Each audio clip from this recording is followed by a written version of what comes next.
সংবিধানের মধ্য দিয়ে কোনো ধরনের বিচার বহির্ভূত হত্যাকাণ্ড পরিচালনা করা যাবে না। যেই সংবিধানের মধ্য দিয়ে আপনারা দেখেছেন জুডিশিয়ারিকে ব্যবহার করে বিচার বহির্ভূত হত্যাকাণ্ড নজির রেখে গিয়েছে আওয়ামী লীগ। প্রিয় সাতকানিয়াবাসী, আপনাদের ঐক্যবদ্ধ থাকতে হবে। আপনাদের সন্তানরা রাস্তায় মারা গিয়েছে, আপনাদের সন্তানরা বুকের তাজা রক্ত রাস্তায় এসে ঢেলে দিয়েছে।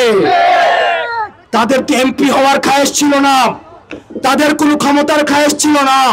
তারা এই দেশটাকে ভালোবেসে রাস্তায় এসে বারবার করে বলেছিল একটা গুলি করলে আমার আরেকটা গুলি করার জন্য আমার পিছনের ভাই এসে আবার দাঁড়িয়ে যাবে। আমরা রাজনৈতিক দলগুলোকে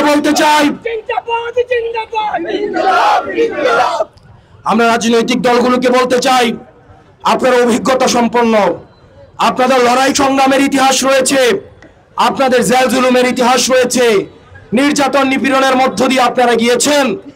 আমরা আপনাদেরকে আহ্বান জানাই, তরুণ প্রজন্মের যেই ধরনের উদ্দীপনা রয়েছে, আগ্রহ রয়েছে দেশ গঠনের, এবং আপনাদের যে অভিজ্ঞতা রয়েছে, দুইটার মিথস্ক্রিয়ার মধ্য দিয়ে আমরা একটা নতুন বাংলাদেশ গড়তে আগ্রহী। তবে আপনাদের যে হাসিনা শাহী আমলের যেই ধরনের ক্যারেক্টারিস্টিক্স, সেই ধরনের এলিমেন্ট পরবর্তী বাংলাদেশে কোনোভাবেই আসতে দেওয়া হবে না। প্রিয় সাতকানিয়াবাসী, আপনাদের সাথে আমাদের এক ধরনের আত্মিক সম্পর্ক রয়েছে।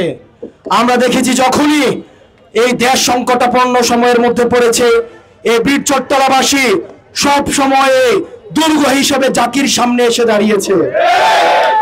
আমরা এই বীর চট্টলাবাসীকে সাথে নিয়ে আমরা পরবর্তী বাংলাদেশটাকে বিনির্মাণ করব।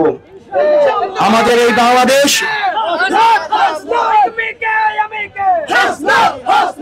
আমাদের এনসিপির সম্মানিত আহ্বায়ক জনাব নাহিদ ইসলাম, সদস্য সচিব জনাব আক্তার হোসেনের আমরা বার্তা আপনাদের কাছে পৌঁছে দিতে চাই।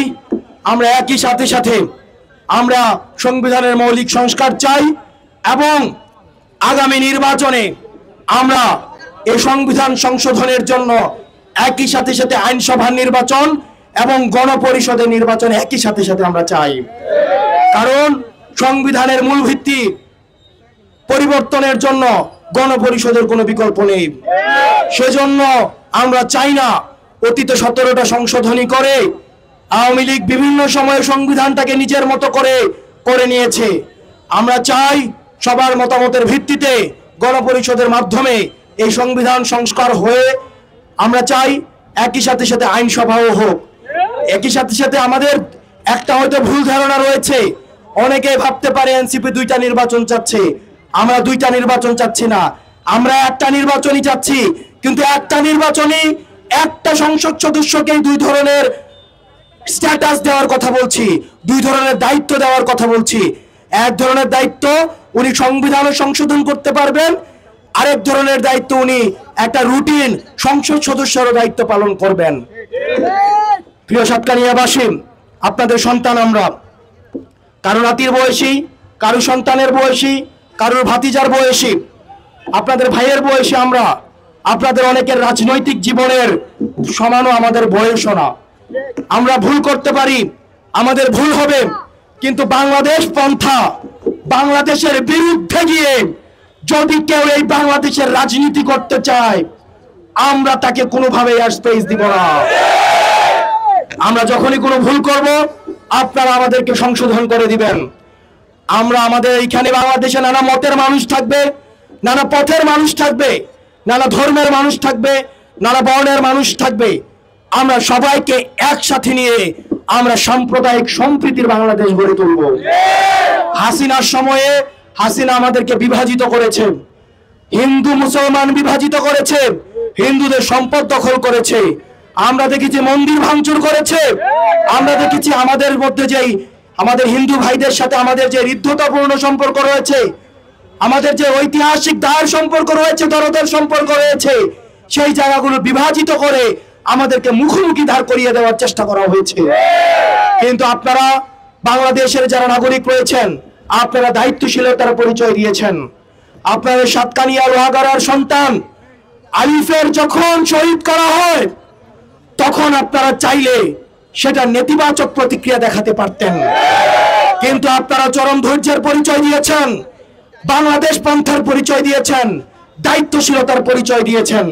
সেটি এই জাতি চিরকাল মনে রাখবে। আমরা এই দায়িত্বশীলতার পরিচয়, এই হৃদ্যতার পরিচয়, সাম্প্রদায়িক সম্প্রীতির পরিচয় আমাদের সব সময় অব্যাহত থাকবে। সর্বশেষ, ডক্টর মোহাম্মদ ইউনূস এই অন্তর্বর্তীকালীন একটি সংকটকালীন সময়ের মধ্য দিয়ে যাচ্ছে। রাজনৈতিক দলগুলোর অসহযোগিতা, আমাদের নিজেদের বিশৃঙ্খলা, প্রশাসনের অসহযোগিতা, চারিদিক থেকে আমরা দেখেছি এই সরকারকে বেকায়দায় ফেলার অপচেষ্টা করা হচ্ছে। রাজনৈতিক দলগুলোর প্রতি আহ্বান থাকবে, আমরা এই অন্তর্বর্তীকালীন সরকারকে অখণ্ড সমর্থন দিব। এই অখণ্ড সমর্থন হবে বিচার সংস্কার এবং নির্বাচনী রুটম্যাপের সুস্পষ্ট রুটম্যাপের ভিত্তিতে। একই সাথে সাথে প্রশাসনকে বলবো, আপনারা যদি মনে করেন হাসিনার ক্যারেক্টারিস্টিক্স নিয়ে আপনারা প্রশাসন পরিচালনা করবেন, সেটি আপনার দিবা স্বপ্ন। হাসিনার ক্যারেক্টারিস্টিক্স নিয়ে আপনারা আর প্রশাসন পরিচালনা করতে পারবেন না। কোন প্রশাসন আর কোন দলের হইতে দেওয়া হবে না, কোন পুলিশ আর দলের হইতে দেওয়া হবে না। পুলিশ হবে জনগণের, প্রশাসন হবে জনগণের। পুলিশ ভাইদেরকে আহ্বান জানাবো, আমরা আপনাদের প্রতি সংবেদনশীল। পুলিশ ভাইদেরকে আহ্বান জানাবো, আপনারা যারা আপনারা সংস্কার নিয়ে কথা বলুন, আপনাদের সংস্কার কার্যক্রম ধীরগতি করে ফেলা হয়েছে। পুলিশের সংস্কার নিয়ে কোনো কাজ করা হচ্ছে না। আপনারা জেনে থাকবেন, পুলিশকে অমানবিক ভাবে খাটানো হয়।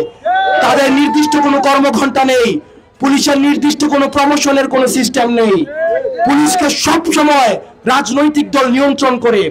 আপনারা পুলিশকে শুধু গুলি করতে দেখেছেন, কিন্তু পুলিশকে যারা গুলি করতে অর্ডার করেছে তারা কিন্তু ক্যামেরার অন্তরালে রয়েছে। শুধুমাত্র পুলিশকে প্রতিপক্ষ বানানো যাবে না।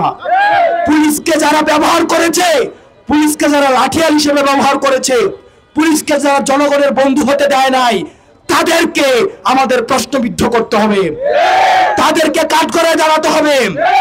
পুলিশ হচ্ছে জনগণের বন্ধু। আমরা আপনাদেরকে বলতে চাই, আপনারা যদি জনগণকে সহায়তা করেন, আপনারা যদি আইন অনুযায়ী আপনারা অ্যাক্ট করেন, আপনারা যদি কোনো দলের সাবাদাস না হন, দলের লাঠিয়াল হিসেবে কাজ না করেন, তাহলে জনগণ সব সময় পুলিশের পক্ষে থাকবে। আপনারা সংস্কারের পক্ষে আওয়াজ তুলুন, আপনারা পুলিশ সংস্কার নিয়ে কথা বলুন, প্রশাসনের সংস্কার নিয়ে কথা বলুন। আমরা জনগণ আপনাদের পাশে থাকব।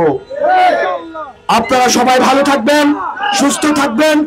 আপনাদের সাথে লড়াইয়ের সংগ্রামে দেখা হবে। এই পথে যেহেতু নেমেছি, আমরা শহীদ তামান্না নিয়ে এই পথে নেমেছি। এই পথ থেকে শুধুমাত্র মৃত্যু ছাড়া আর কেউ এই পথ থেকে আমাদের উঠাতে পারবে না। ইনকিলাব, ইনকিলাব।